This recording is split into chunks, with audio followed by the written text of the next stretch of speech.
Yeah, salut les amis. Bon, c'est le grand jour. C'est le jour J. Bon, il y a un peu de bordel, hein. Bon, c'est pas ça qui va vous intéresser. Regardez-moi ça. Ça y est, elle tourne. J'ai pas fait les premiers tours de roue, mais je vais les faire tout à l'heure. Mes mères tournent, ça y est, j'ai tout refait. Eh, croyez-moi que là, il est quelle heure? Il est 19h18. J'ai commencé à 14h. J'ai tout peaufiné. J'ai tout fini. Ça démarre au quart de tour. J'ai refait toute mon admission. Avec un beau petit ramer. Regarde ça. Donc on est à... Il y a le turbo qui est là. On est 90, 90 et après on va direct là. On évite de faire trop de coudes. Donc on est à 180 degrés. Et ça passe là, l'apport d'air frais. Quand je roule, ça vient, l'air vient à fond ici. Et vient souffler de l'air frais là, ici. Sur mon filtre. Donc c'est le top ça. Donnez-moi ça. Ah, j'ai une voisine qui arrive avec sa petite voiturette. Bon, je vous montre. Donc j'ai fait ça. La courroie, la poulie, j'ai modifié. Maintenant c'est pile poil bon. On est au top du top.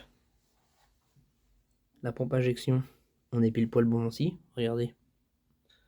J'aurais préféré que ce soit pile poil au milieu, mais faut pas abuser non plus. J'ai regardé, tout est cintré partout, pareil, tout est nickel. Vraiment nickel. Au niveau de la pompe à eau, l'alternateur, j'ai tout fait le lignage. J'ai tendu la courroie comme il se doit. Donc c'est une trapézoïdale. C'est une en Kevlar renforcée, qui est en motoculture. Donc celle-là, logiquement, elle bougera pas, j'espère pas. On verra bien. J'ai même dessiné un bloc ici, propre avec une petite patte que j'ai fabriquée moi-même pour l'admission. J'étais obligé de taper un tout petit peu dans la mission ici, pour pas que ça touche. Là-bas aussi. J'ai mis raccord banjo.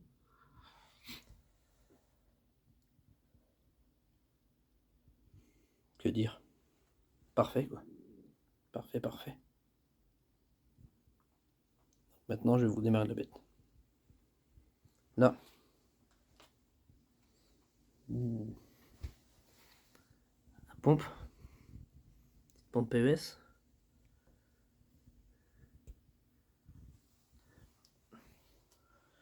Donc entièrement préparé, hein, cette pompe aussi. Hein. Par mes soins, forcément. Gros injecteur. Hein. Grosse buse, tout ce qui va bien. Le joint est neuf, le couvre-culasse est neuf. Le oil tank. Le système de remplissage ici de la boîte, le système pour vider le oil tank. Le système qui me dit le niveau. Moi la boîte pour la remplir, je m'embête plus. Je sais pas si je vais pouvoir vous montrer ça comme ça par dessous, ça va peut-être pas être facile. Je vais essayer de faire quelque chose pour vous montrer la boîte de vitesse, ce que j'ai fait. Je sais pas si on va le voir. Hein. Ouais, ça va être chaud. Tu vois dessous, on voit. Il y a un bouchon directement. Il y a un tuyau qui remonte en haut. Comme ça, je peux remplir ma boîte par là, directement. Je la vidange par en bas, je la remplis par là. Et mon reniflard, il est resté d'origine là-bas. Là, la grosse pompe à gasoil. Donc il y a un gros chantier, hein. Faut vous le cacher, hein. C'est un boulot énorme. Beaucoup de budget pour refaire tout ça. Donc il y a aussi le vase d'expansion qui est déporté, hein. Le bouchon qui est modifié. Parce que les côtés normalement ils ressortent un peu pour que je puisse le dévisser, parce qu'il frotte ici un peu. Il fait ça propre, hein. Ça c'est le filtre à huile qu'elle a, hein, c'est normal. Ouais, il y a un truc que je vous ai pas montré. Je tiens à le montrer parce que j'ai passé 2 heures à le faire. Le support d'alternateur. Belle saloperie. Fallu tout ligner nickel. Pour le régler, c'est là. Autant te dire que l'accès il est pas ouf, hein. Mais bon, j'ai graissé la vis, tout ce qui va bien. Et ça fait la maille. Je touche même pas. Là, j'ai bien galéré. Là. Donc maintenant, je vais vous mettre en route la petite bête. Vous allez voir qu'elle démarre au quart de tour et que ce petit bruit est formidable. Donc là, préchauffage, mais bon, il n'y a pas besoin normalement, mais je le fais quand même.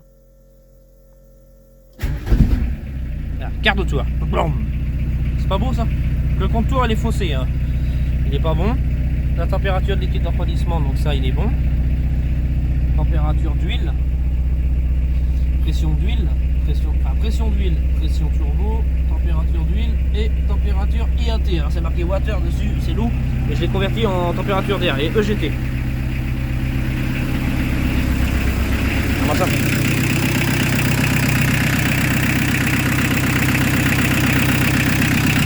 Le bruit d'ambition, il va être fou, en roulant ça va être fou le bruit du turbo, l'aspiration comme ça là, ça va être terrible. Regarde-moi ça comment c'est beau. C'est ligné. Ça tombe parfait la poulie aussi. Donc là bah, je vais faire un petit rodage tranquillou, histoire que mes mères se repassent bien.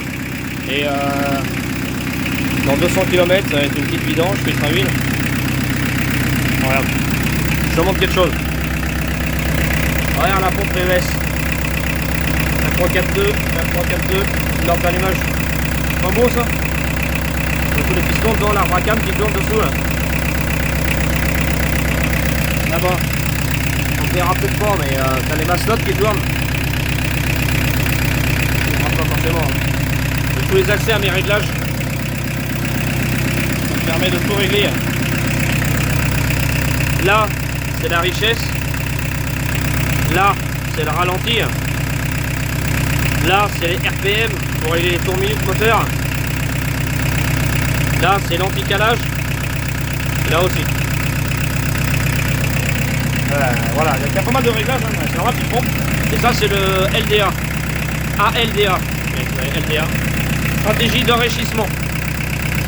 C'est-à-dire que quand le turbo est bien soufflé, là, ça vient faire comme ça. Donc là je suis pas à fond. Si je visse cette vis à fond, je suis à 4 bars en full boost. Sachant que la richesse en bas, elle est vissée à un tout petit peu plus de la moitié, mais c'est tout.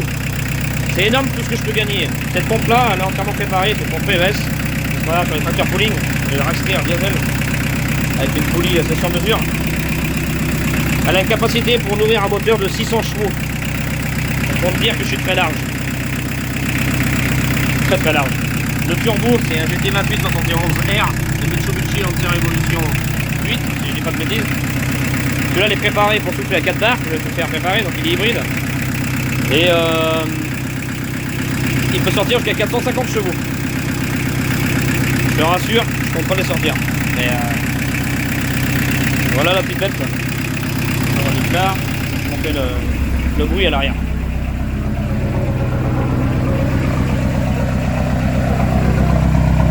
Voilà comment ça tourne rond. Et encore faut qu'elle se rôde à mes mères. Ce qui est incroyable, c'est que j'ai aucune odeur de gaz d'échappement. On dirait que de l'air. Incroyable. Tellement que le moteur est en haute compression. C'est incroyable. Bon, je vais l'éteindre. C'est génial. À mon avis, ça va envoyer. Il va falloir aller doucement au début. Normal, ça se respecte une petite bête comme ça. Le moteur blanc, mais c'est indirect. On voit qu'il y a de la compression. Là, ce que tu entends, c'est le turbo, c'est les roulements à billes. Quand elle est bien chaude, je la laisse tourner 30 secondes. Il tourne pendant 30 secondes encore le turbo. C'est incroyable. Là, il s'arrête vite parce qu'elle est pas, l'huile n'est pas bien chaude, elle n'est pas à 80 ou à 100 degrés. mais voilà. Donc voilà pour la petite bête. Ah, la distrie, elle est bien tendue, elle est parfaite, elle ne chauffe pas. Poulie d'alternateur. Ça chauffe pas, c'est tiède. Poulie d'ampeur. Il n'y a que par dessous que je peux prendre la température. Ça chauffe un peu. En vrai, ça va, mais ça chauffe un peu quand même. Ça chauffe un peu. Mais bon, je pense que c'est normal. Donc voilà quoi. Affaire à suivre. Je vais aller faire une balade avec. Espérons que tout se passe bien, il n'y a pas de raison. J'espère que tout va bien se passer, il n'y a pas de raison. J'ai tout resserré, j'ai tout refait propre. Donc voilà. Voilà les amis, pour une petite vidéo de la 205 qui enfin reroule. Donc le but de cette voiture, j'aimerais sortir 250 chevaux. C'est optimiste, mais bon j'aimerais. Et j'aimerais aussi sortir 600 Nm de couple. Là c'est très optimiste, mais j'aimerais vraiment sortir ça. Il faut savoir que c'est une prépa c'est un moteur qui est entièrement forgé, hein, de A à Z. La culage est préparée de A à Z. Il y a des préchambres de précombustion. On n'est que 2 à les avoir dans toute la France. Donc c'est un truc de dingue.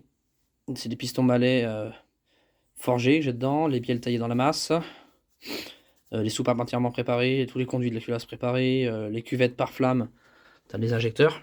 Et donc dedans, tu as, un joint par flamme. Mais avant tout ce joint, tu as des cuvettes par flamme. Les cuvettes, ils sont en acier spécial, toutes polies, toutes préparées. Enfin, tout est préparé enfin, tout est préparé en même temps, quoi. Je veux dire, c'est un truc de dingue. Le couvre-culasse, là, c'est un couvre-culasse de DW8. Donc j'ai mis ça parce que avec le gros système de jauge et tout ça, je pouvais pas accéder à mes réglages de ma pompe. Fallait que je démonte à chaque fois tout le puits. C'était une grosse galère. Et là, c'est bien mieux, c'est bien plus propre, c'est bien plus fini en plus. J'ai une petite jauge à huile sur mesure là-bas que tu vois là. C'est moi qui l'a fait, qui l'a étalonné. En tout, je suis à 5 litres en huile, avec le filtre à huile. J'ai pas de radiateur d'huile pour le moment, peut-être que j'en mettrai un si ça chauffe fort. Mais voilà quoi, sinon avec avant qu'il m'arrive mon problème, que la culasse, que l'industrie a pète à cause de la courroie d'accessoires, avant qu'il m'arrive tout ça, elle a craché pas de vapeur d'huile que dalle, elle était nif cette caisse. Donc je pense qu'il n'y a pas de raison, ça va toujours être pareil. Donc voilà pour la suite. Donc voilà pour tout ça, je veux dire plutôt. Et je vous mettrai une petite vidéo plus tard de la petite bête.